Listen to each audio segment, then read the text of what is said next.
Hello friends, स्वागत है आपका आपके अपने YouTube channel career study classes में। दोस्तों आज हम देखेंगे इंग्लिश में जो एक टॉपिक है, बहुत ही इंटरेस्टिंग टॉपिक, जिसका नाम है आर्टिकल। हालांकि ये बहुत ही आसान होता है, लेकिन बहुत सारे लोगों को इसमें कन्फ्यूज़न होता है, क्योंकि उनको लगता है कि मैंने सही बना कर आया, लेकिन उनका जो है मार्क्स काट लिया जाता है। ऐसा कुछ होता है, क्योंकि इसमें जो है बचपन के दिनों में बच्चे जो पढ़े हैं उनको लगता है कि ये हमें आर्टिकल सारे लगाने के लिए आते ही हैं और आगे चल के वो गलती कर देते हैं। लेकिन आपको थोड़ा सा और जानकारी हासिल करना होगा। चलिए मैं आपको बताऊँगा कि किस प्रकार से आर्टिकल का एक्चुअल यूज होता है। जैसे कि देखिए, मैं आपको एग्जांपल के लिए समझा देता हूं। जैसे यहाँ पर देख सकते हैं, इस पर जो है बेसिकली मैं ए और एन का यूज़ बता रहा हूं। ठीक है दोस्तों, ए और एन का यूज़। तो इसमें देखेंगे ये दोनों में इसमें कौन सा यूज होगा। अगर आपसे पूछा जाए तो 1 रुपीज़ में ए या एन का यूज़ किया जाएगा, तो मोस्टली लोग का आंसर होगा कि यहाँ पर जो है एन का यूज़ किया जाएगा, यहाँ पर एन का यूज़ किया जाएगा।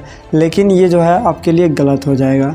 अगर आप ऐसा करते हैं तो ये आपके लिए गलत साबित हो सकता है। जी हाँ, मैं आपको आगे चल के बताऊंगा कि क्यों गलत हो रहा है इसके बारे में। देखिए, अगर इसमें भी पूछा जाए यूरोपियन में, तो मोस्टली लोगों का आंसर होगा कि एन का यूज़ होगा, लेकिन ये भी आपका गलत है।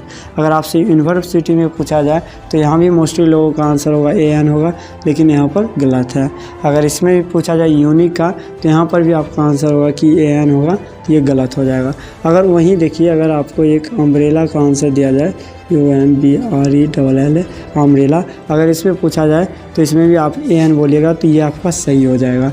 लेकिन यहाँ पर देख सकते हैं कि यू का यहाँ पर स्टार्टिंग यहाँ भी पॉइंट था वॉवेल, लेकिन यहाँ पर एन नहीं लगा। लेकिन यहाँ भी स्टार्टिंग पॉइंट वॉवेल है, लेकिन यहाँ पर एन लगा है। तो ऐसा क्यों होता है, इसके बारे में हम जानकारी हासिल करते हैं। सबसे पहले हम ये बात जानेंगे कि ये जो हमारे ये सारे जो हैं वॉवेल, वो आते कहाँ से। जैसे कि वॉवेल आपको पता ही होगा कि वॉवेल 5 होते हैं, AEIOU, ये सारे वॉवेल होते हैं। और इसी के आधार पर हम लोग पहले ए एन का यूज़ करते थे, लेकिन अभी जो है ए एन का यूज़ जो है इसके आधार पर नहीं करेंगे। हालांकि ये कहाँ से आया, सबसे पहले इसका चर्चा कर लेंगे, उसके बाद मैं वहीं से स्टार्ट करूँगा। तो चलिए हम लोग देखते हैं कि वॉवेल कहाँ से आया है। दोस्तों, आपने बचपन में पढ़ा होगा वर्ण के बारे में, जो वर्ण जो है स्वर वर्ण और व्यंजन वर्ण के बारे में आपने अवश्य पढ़ा होगा। तो यहाँ पर जो है मैं बेसिकली यूज़ करूँगा स्वर वर्ण और व्यंजन वर्ण के बारे में। बेसिकली मैं आपको बता दूँ कि स्वर वर्णों की संख्या जो होती है टोटल 11 मानी जाती है, लेकिन मैं उनमें से एक वर्ण को छांट रहा हूँ जिसका नाम है री। जैसे कि स्वर वर्णों की संख्या 11 होती है, कौन कौन से वर्ण होते हैं उसके बारे में जान लेते हैं। जैसे अ हो गया, आपका आ हो गया, हर्षी हो गया, दीर्घी हो गया, हर्षु हो गया, दीर्घु हो गया। उसके बाद देखिए एक तो री होता है, लेकिन इसको मैं अभी एक्सेप्शन में मान रहा हूँ, इसको साइड कर रहा हूँ। उसके बाद देखिए ए होता है, ए होता है, ओ होता है और ओ होता है। देखिए यहाँ पर टोटल 11 हो गए 2 2 4 2 6 7 7 4 11। यहाँ पर देखिए टोटल जो स्वर वर्णों की संख्या जो होती है वो 11 होती है, यहाँ पर आप देख सकते हैं। और इसको मैं अभी मिटा देता हूँ इसके लिए, ठीक है। अब देखिए ये जो वॉवेल था AEIOU, ये कहाँ से आया है इसके बारे में चर्चा करते हैं। सबसे पहले जो है आपको पता होगा दोस्तों कि अ का जो है इंग्लिश रूप होता है, ए से क्या होता है, अ होता है, डबल ए से आ, आई से हर्षी, डबल ई से दीर्घी, यू से हर्षु और डबल ओ से दीर्घु। देखिए उसके बाद ए आई होता है, ई से ए, उसके बाद ए आई आई, ओ का ओ से होता है और ओ होता है ए यू। देखिए मोस्टली जो है यहीं से हम लोग जो है यूज़ करेंगे कि कहाँ से वॉवेल आ रहा है। देखिए सबसे पहले इससे एक बाहर निकाल लेते हैं। तो ए एक ठो बाहर निकाल लिया, हाँ निकाल लें दोस्तों, ये एक ठो बाहर निकाल लिए। उसके बाद देखिए इसमें भी डबल ए था, सिर्फ जो निकालनी है उसको बाहर नहीं निकालना, जो नहीं निकाले उसको निकालना। इसमें दोनों निकाले हैं तो इसको छूना भी नहीं है। यहाँ पर देखते हैं आई जो है मेरे लिए नया है, तो आई को हम लोग बाहर निकाल लिए। उसके बाद देखिए मेरे लिए ई नया है, तो ई को बाहर निकाल लिए। उसके बाद देखिए इसमें दो है, ई है, 2 ठो है, लेकिन एक ठो निकालिए, बस बात खत्म हो गया। उसके बाद देखिए यू है मेरे लिए नया, तो यू हो जाएगा। उसके बाद ओ है तो ओ ले लेते हैं। अब देखिए ई है, ई तो हम ले चुके हैं पहले, तो छोड़ देते हैं। ए भी ले चुके हैं, आई भी ले चुके हैं, देख सकते हैं आप, ए भी आई भी है। ओ भी ले चुके हैं तो ओ भी ले चुके हैं, ए भी ले चुके हैं, ए भी ले चुके हैं, यू भी ले चुके हैं तो यू भी ले। यहाँ पर जो आपको निकल कर सामने आया दोस्तों, ये होता है आपका वॉवेल। ये क्या होता है आपका वॉवेल। जी हाँ, देख सकते हैं कि आपका इस प्रकार से कुछ जो है वॉवेल निकल कर सामने आता है।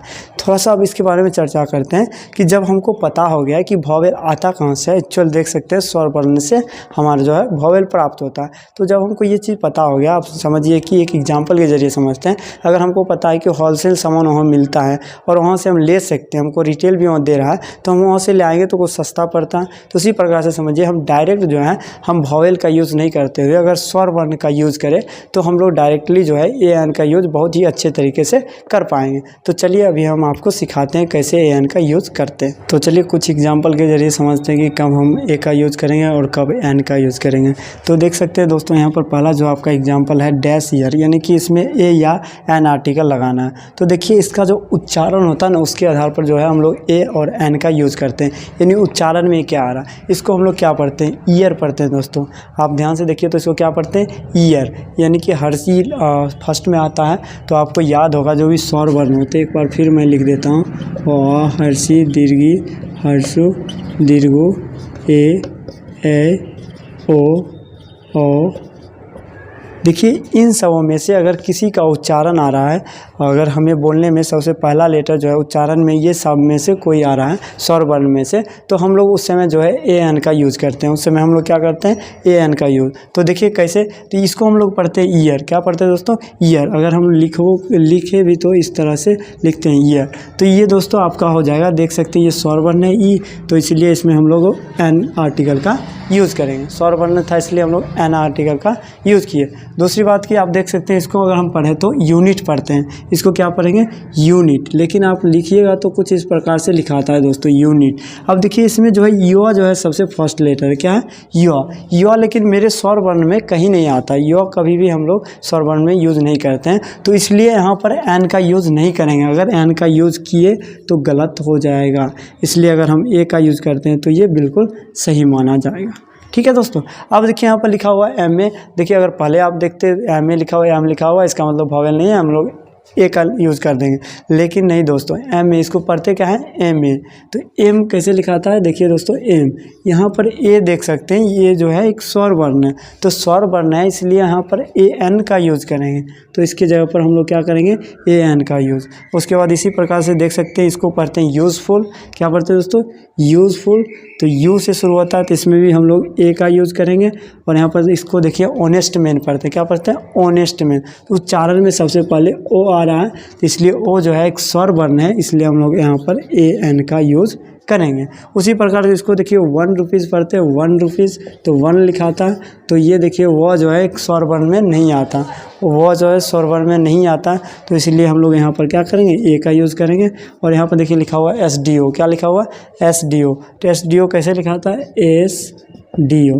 तो यहाँ पर ये देखिए स्वर वर्ण आ रहा है सबसे पहला, तो ये देखिए यहाँ पर स्वर वर्ण है, तो यहाँ पर भी हम लोग एन का यूज़ करेंगे। तो इस प्रकार से कुछ हम लोग आर्टिकल में ए और एन का यूज़ करते हैं। आई होप क्लियर हो गया होगा। हालांकि इसमें ज़्यादा कोई झंझट की बात नहीं है, बहुत ही आसान ही था। तो मिलते हैं अगले वीडियो के साथ, तब तक के लिए जय हिंद।